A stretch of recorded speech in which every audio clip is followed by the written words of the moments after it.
नमस्कार, जन टीवी उत्तराखंड में आप सभी का स्वागत है। मैं हूं प्रभात। सबसे पहले नजर डालेंगे इस वक्त की हेडलाइंस पर।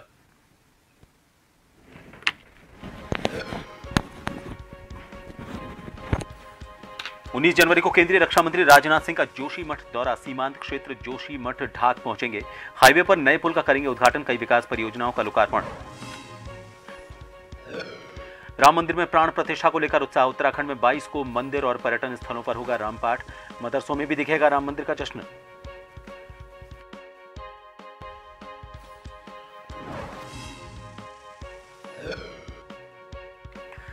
उद्यान विभाग में हुए घोटालों को लेकर सियासत तेज। हाईकोर्ट से सरकार को फटकार। सीबीआई ही करेगी जांच। कांग्रेस बोली सरकार कर रही बड़े चेहरों को बचाने की कोशिश। भाजपा ने कहा नहीं बख्शे जाएंगे दोषी। देहरादून में गुलदार का आतंक। पुलिस ने रात में घरों से बाहर नहीं निकलने का जारी किया अलर्ट। वहीं पूर्व सीएम हरीश रावत ने उठाए सवाल।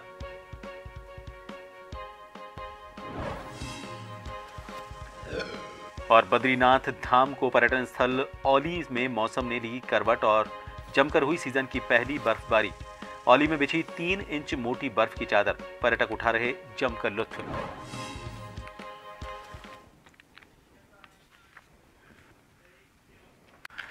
सीएम पुष्कर सिंह धामी ने अगले दिल्ली दौरे के दौरान केंद्रीय कोयला एवं खान मंत्री प्रहलाद जोशी से मुलाकात की। सीएम ने न्यूनतम 1000 मेगावाट के पिट हेड थर्मल पावर प्लांट को स्थापित किए जाने के लिए उत्तराखंड को लगभग 125 मिलियन टन भंडारण क्षमता का एक कोल ब्लॉक का आवंटन करने का अनुरोध किया है। सीएम ने कहा कि अनुकूल औद्योगिक नीति के कारण राज्य में तेज गति से औद्योगिक विकास हुआ है और इसके कारण बिजली की मांग में निरंतर बढ़ोतरी हुई है। बीजेपी का कहना है कि उत्तराखंड में बिजली का कोई संकट नहीं है, लेकिन वैकल्पिक व्यवस्था होनी चाहिए। कांग्रेस का आरोप है कि उत्तराखंड में जो भी जल विद्युत योजनाएं हैं वो कांग्रेस की सरकार में बनी हैं। भाजपा सरकार में जनता को बिजली के लिए तड़पना पड़ रहा है।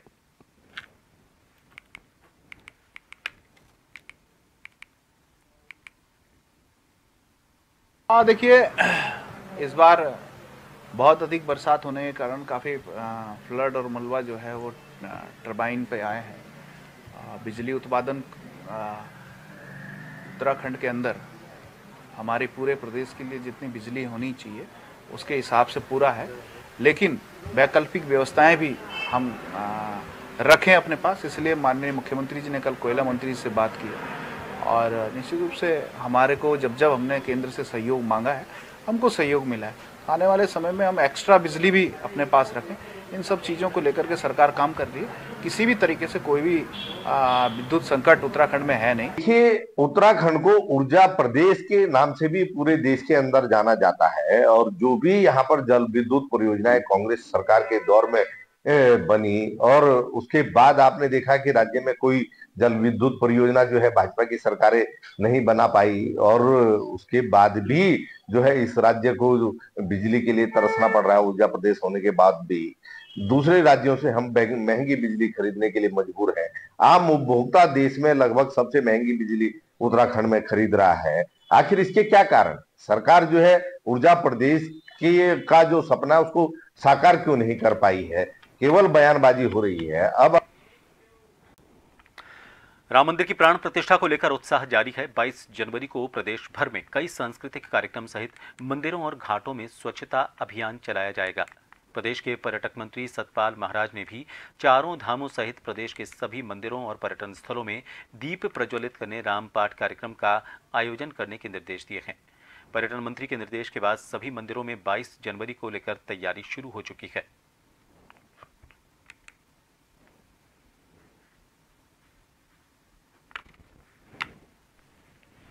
हमारे चारों धाम में पूजन करने के निर्देश चले गए हैं। राम के जितने स्तोत्र हैं उनका बारे में, सुंदरकांड के बारे में निर्देश चले गए हैं। कल मैं नीलकंठ में भी था, वहाँ भी निर्देश दिए हैं। और नीलकंठ को भी बड़े परिसर के रूप में हम डेवलप कर रहे हैं, क्योंकि वहाँ पर कम से कम 72 लाख के करीब यात्री आते हैं। जो मैं समझता हूँ कि केदारनाथ में तो 19 लाख आते हैं, यहाँ तो 72 लाख आते हैं। तो उसका भी परिसर हम बढ़ा रहे हैं और बड़े पैमाने पर उसके एक योजना बना रहे हैं। राम मंदिर का जश्न अब उत्तराखंड के मदरसों में भी दिखेगा। सीएम धामी के निर्देश पर उत्तराखंड के मदरसों में भी स्वच्छता अभियान चलेगा। श्री राम के जीवन के बारे में मदरसों के बच्चों को जानकारी दी जाएगी। उत्तराखंड मदरसा बोर्ड के अध्यक्ष मुफ्ती शमून कासमी ने जानकारी देते हुए बताया कि प्रभु श्री राम हमारे भी आराध्य हैं। साथ ही मुस्लिम समाज से अपील भी की कि राम मंदिर का स्वागत करें।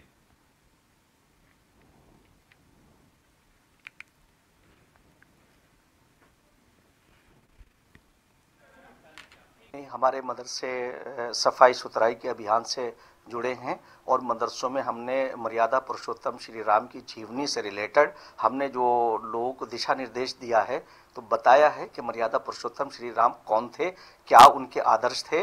वो एक राजा का बेटा होते हुए उन्होंने जो है ऐसे आदर्श स्थापित किए हैं कि अपने बाप की आज्ञा का पालन करते हुए राजपाट को छोड़ करके जंगलों में चले गए। और उनका जो जीवन है, मैं समझता हूं कि सारे देश के सामने आना चाहिए और मदरसों के लोगों को भी हम इससे परिचित करा रहे हैं। लघु सिंचाई सलाहकार परिषद उपाध्यक्ष और दर्जा राज्य मंत्री गणेश भंडारी लोहाघाट पहुंचे। यहां भाजपा कार्यकर्ताओं ने भाजपा जिलाध्यक्ष निर्मल मेहरा की अगुवाई में उनका जोरदार स्वागत किया। उनके सम्मान में 2 किलोमीटर लंबी बाइक रैली निकाली गई। रैली के माध्यम से भंडारी लोहाघाट के प्रसिद्ध ऋषवेश्वर महादेव मंदिर पहुंचे। भाजपा पदाधिकारियों और कार्यकर्ताओं के साथ ऋषवेश्वर मंदिर परिसर की उन्होंने साफ सफाई की।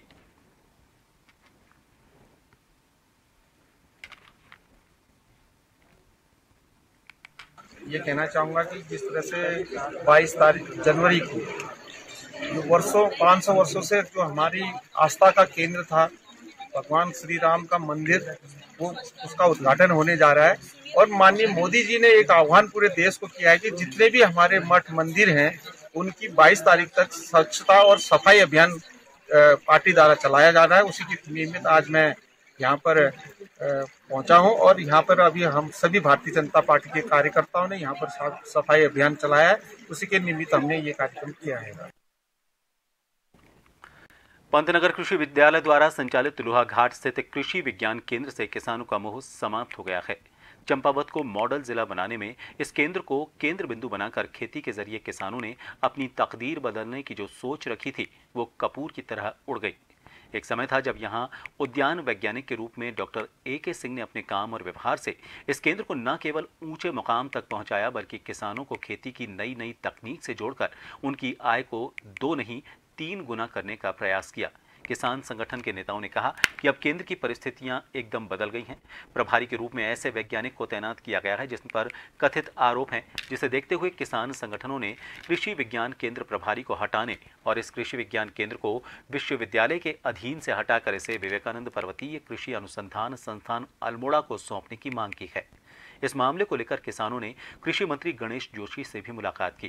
किसानों ने चेतावनी दी कि अगर जल्द कृषि विज्ञान केंद्र प्रभारी को नहीं हटाया गया तो किसान आंदोलन के लिए मजबूर होंगे।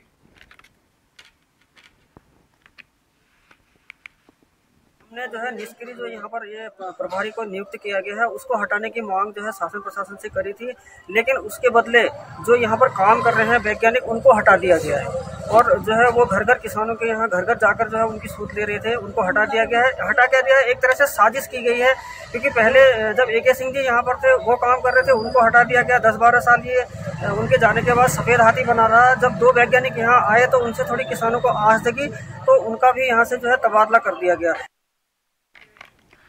उत्तराखंड में मानव वन्य जीव संघर्ष बढ़ता ही जा रहा है। आए दिन गुलदार लोगों को अपना निवाला बना रहा है। देहरादून की बात करें तो यहाँ पर गुलदार का इतना आतंक है कि पुलिस द्वारा अलर्ट किया गया है कि देर रात लोग अपने घरों से बाहर न निकलें। इसको लेकर विपक्ष ने सरकार पर निशाना साधा। पूर्व मुख्यमंत्री हरीश रावत ने कहा कि जब यह हाल उत्तराखंड की राजधानी देहरादून का है तो ग्रामीण अंचलों में किस तरह के हालात होंगे, लोग किस तरह से जी रहे होंगे जो जंगलों के बीच रहते हैं। आपको बता दें, पिछले लंबे समय से गुलदार कई लोगों को अपना शिकार बना चुका है।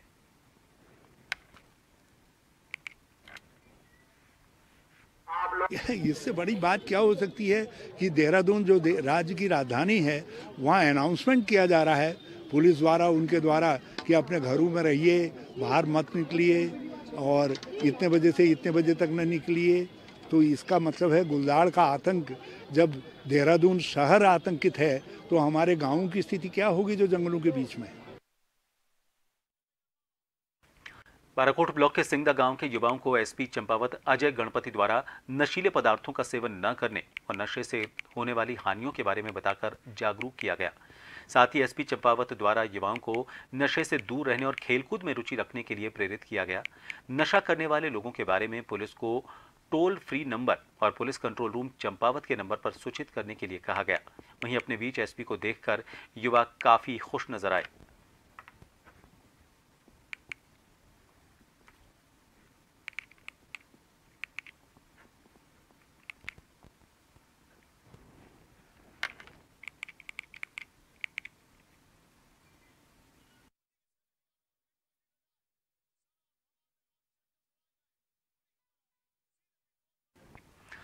सड़क सुरक्षा माह को लेकर आरटीओ रुड़की ने अभियान चलाया है, जिसमें बिना हेलमेट और सीट बेल्ट पहने लोगों को फूल दिए गए।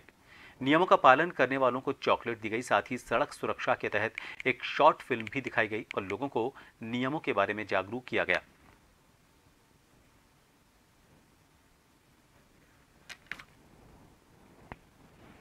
चल रहा है और जिसके तहत हम विभिन्न तरीके से अपनी जनता को जागरूक कर रहे हैं सड़क सुरक्षा के नियमों के प्रति।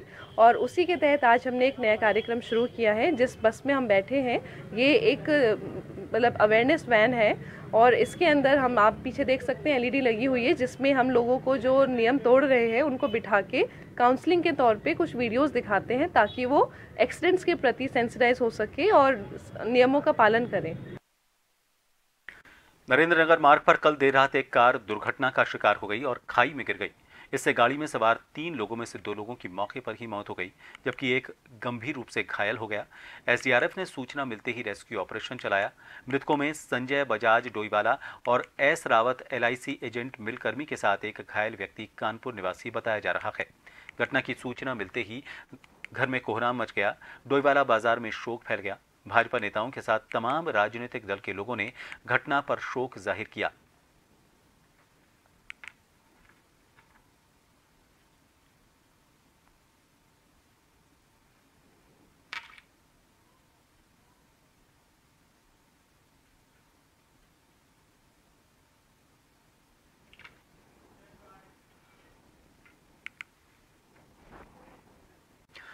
उत्तराखंड उद्यान विभाग में हुए घोटालों को लेकर हाईकोर्ट ने सख्त रुख अपनाते हुए सीबीआई जांच के निर्देश दिए थे, जिसके खिलाफ प्रदेश सरकार ने सुप्रीम कोर्ट का दरवाजा खटखटाया।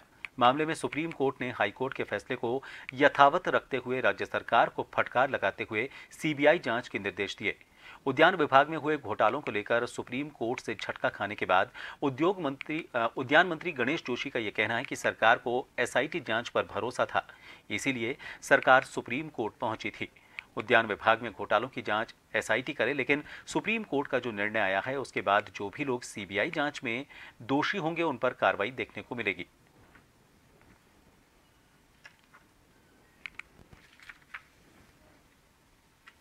हजारों करोड़ का घोटाला, करोड़ों करोड़ का घोटाला है उद्यान विभाग में और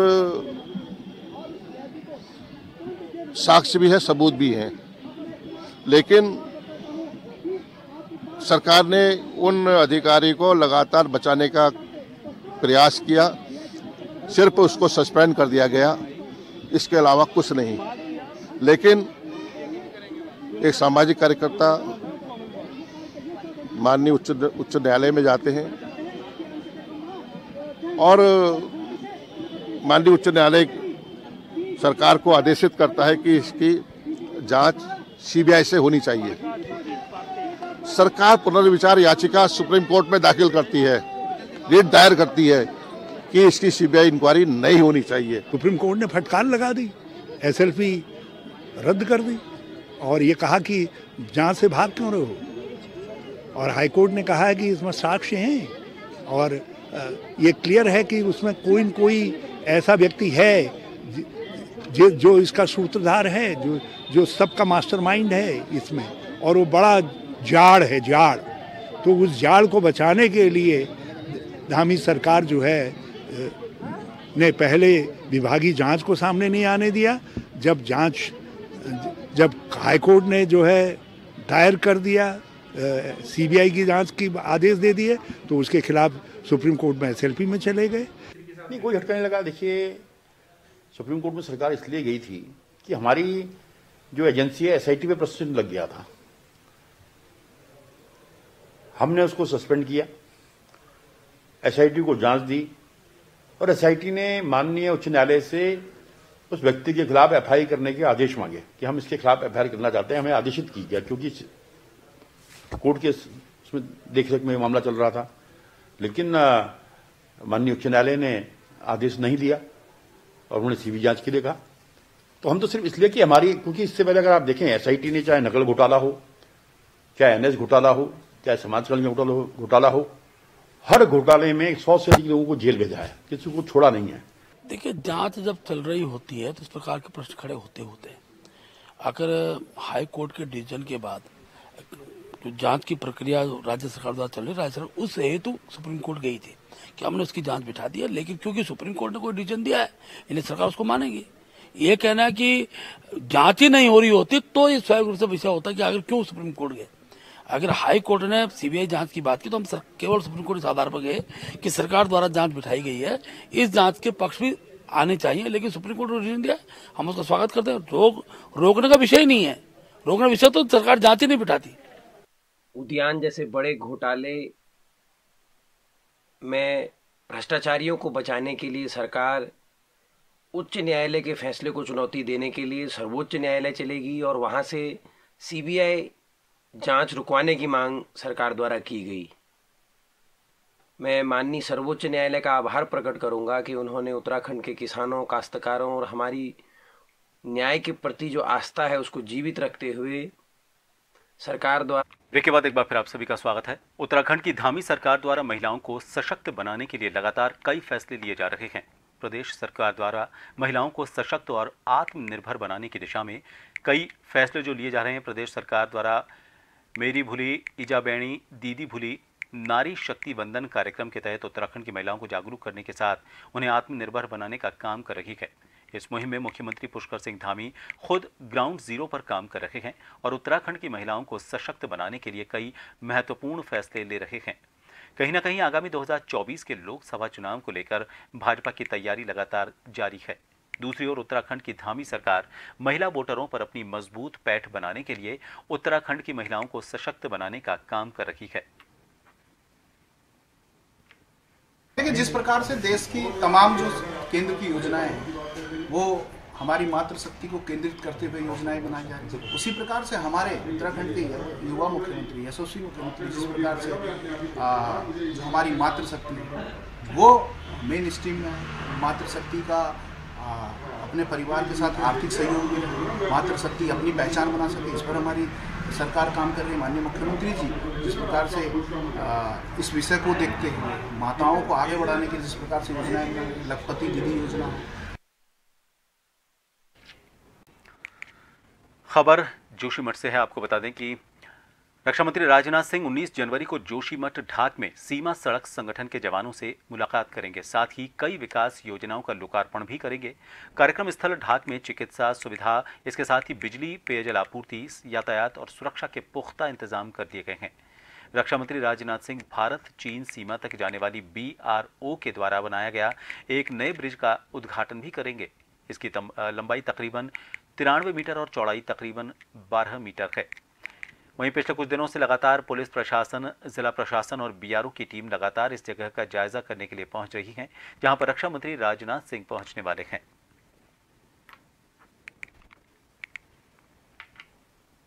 इस वक्त हम लोग मौजूद हैं ढाक और तपोवन के मध्य में।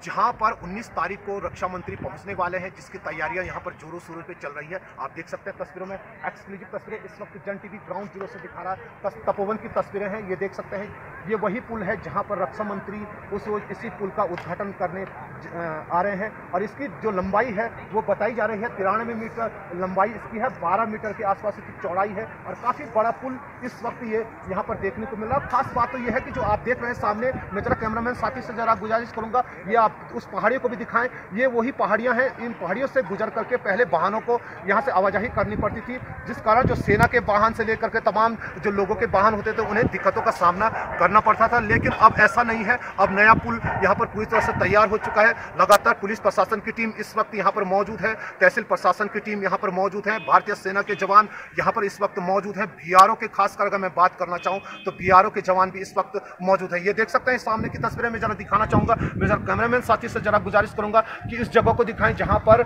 रक्षा मंत्री यहीं से जनता को संबोधित करेंगे। पूरी तरह से ग्राउंड तैयार हो चुका है, लगातार कार्य प्रगति पर चल रहा है, पूरी तैयारियां यहां पर चल रही है। कैमरामैन साथी रुपेश चौहान के साथ नवीन सिंह, जोशीमठ। हल्द्वानी विधायक सुमित हृदयेश की विधायक निधि से बनने वाली सड़क को नगर निगम रोकने का काम कर रहा है और ऐसे में खुद हल्द्वानी विधायक सुमित हृदयेश दमुंगवा ढूंगा के वार्ड नंबर 37 में पहुंचे। विधायक सुमित ने मौके पर पहुंचकर स्थानीय लोगों से बात की। उन्होंने कहा कि लोग खुद सीसी रोड बनाने की बात कह रहे हैं और सिंचाई विभाग निर्माणदायी एजेंसी है, ऐसे में उन्होंने सड़क को बनाने के निर्देश दिए हैं। उन्होंने आरोप लगाते हुए कहा कि नगर निगम अब गंदी राजनीति पर आ गया है। ये सड़क आमजन के लिए है, इसको नहीं रोकना चाहिए, लेकिन ऊंची राजनीति के चलते इस सड़क को रोकने की कोशिश की गई। उन्होंने अल्टीमेटम देते हुए कहा कि यदि इस सड़क का निर्माण कार्य शुरू नहीं किया गया तो वो खुद अपने सामने सड़क का निर्माण कार्य करवाएंगे।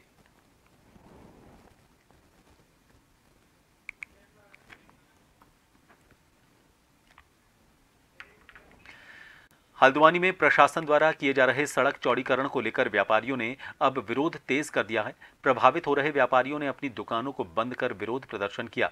व्यापारियों ने मुख्य बाजार से नगर निगम तक जुलूस निकालकर जमकर नारेबाजी की और सड़क चौड़ीकरण के नाम पर प्रशासन द्वारा बेवजह व्यापारियों का उत्पीड़न कर दुकान तोड़ने का आरोप लगाया। व्यापारियों का कहना है कि उनका विरोध प्रदर्शन लगातार जारी रहेगा और कल मशाल जुलूस निकालकर एक बड़ा आंदोलन किया जाएगा। यही नहीं, व्यापारियों ने उनकी दुकानें तोड़ने पर प्रशासन को आत्महत्या तक की चेतावनी दी। आपको बता दें कि मंगल पड़ाव से लेकर रोडवेज स्टेशन तक सड़क चौड़ीकरण का काम चल रहा है, जिसकी जद में सड़क के दोनों तरफ 12 मीटर तक कई सरकारी भवन और व्यापारियों की दुकानें आ रही हैं। सरकारी संपत्ति और भवनों को जिला प्रशासन ने तोड़ते हुए सड़क चौड़ीकरण का काम शुरू कर दिया है, जबकि दूसरी तरफ सड़क चौड़ीकरण की जद में आ रहे व्यापारियों को उनकी दुकानों को तोड़ने के लिए नोटिस दिया गया है। इसके बाद से ही व्यापारी बड़े पैमाने पर विरोध प्रदर्शन कर रहे हैं। विधायक सुमित हृदयेश ने भी व्यापारियों से मिलकर उन्हें अपना समर्थन दिया।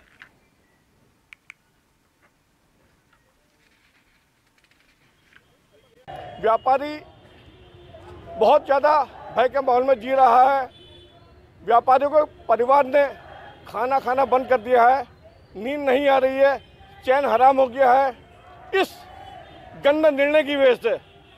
ये ऐसा निर्णय है, बड़ा अजीबोगरीब निर्णय है, जो अच्छे व्यापारियों को अतिक्रमणकारी कह रहे हैं। अरे भाई, हमें कोई बता सोएगा हम अतिक्रमणकारी है कहाँ? नगर स्वास्थ्य मंत्री धन सिंह रावत के चंपावत दौरे के दौरान बड़ी संख्या में आशाएं चंपावत पहुंची।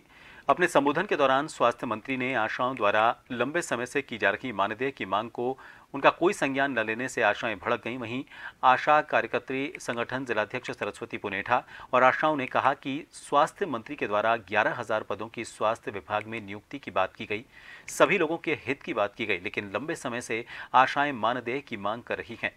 इस पर स्वास्थ्य मंत्री ने आशाओं की मांग का एक बार भी जिक्र नहीं किया, जबकि आशाएं रात दिन जनता और सरकार की सेवा कर रही हैं। स्वास्थ्य मंत्री के व्यवहार से नाराज आशाओं ने आयुष्मान कार्ड न बनाने और आंदोलन की चेतावनी दे डाली। इस दौरान आशा कार्यकर्तियों ने अपने समस्याओं का ज्ञापन स्वास्थ्य मंत्री को सौंपा।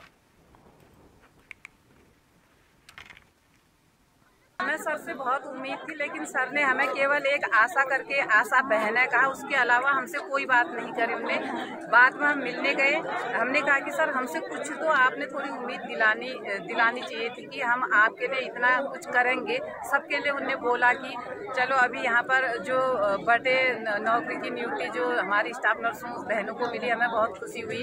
और ऐसे ही CHO के लिए बोला उनने, औरों के लिए भी बोला, वार्ड बॉय के लिए बोला।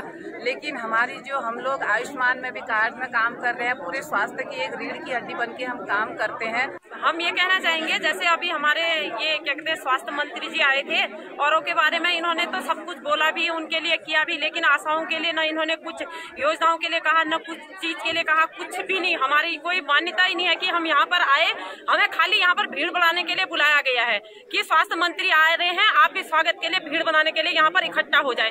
न तो हमारे लिए कोई सुविधा है, हॉस्पिटल में भी हमारे लिए कोई सुविधा नहीं है। रात का हम केसों में जाए तो रहने की व्यवस्था नहीं है हमारे पास वहाँ पर। चंपावत जिले के दौरे पर आए प्रदेश के स्वास्थ्य एवं शिक्षा मंत्री धन सिंह रावत का जिले के लैब टेक्नीशियंस ने स्वागत कर माल्यार्पण किया। लैब टेक्नीशियंस ने कहा कि स्वास्थ्य मंत्री द्वारा जल्द लैब टेक्नीशियंस की भर्ती निकालने का आश्वासन दिया गया, जिसके लिए वो स्वास्थ्य मंत्री धन सिंह रावत को धन्यवाद देते हैं। आपको बता दें कि स्वास्थ्य मंत्री द्वारा जल्द प्रदेश में 1300 टेक्नीशियनों की भर्ती निकालने का आश्वासन टेक्नीशियन को दिया गया था।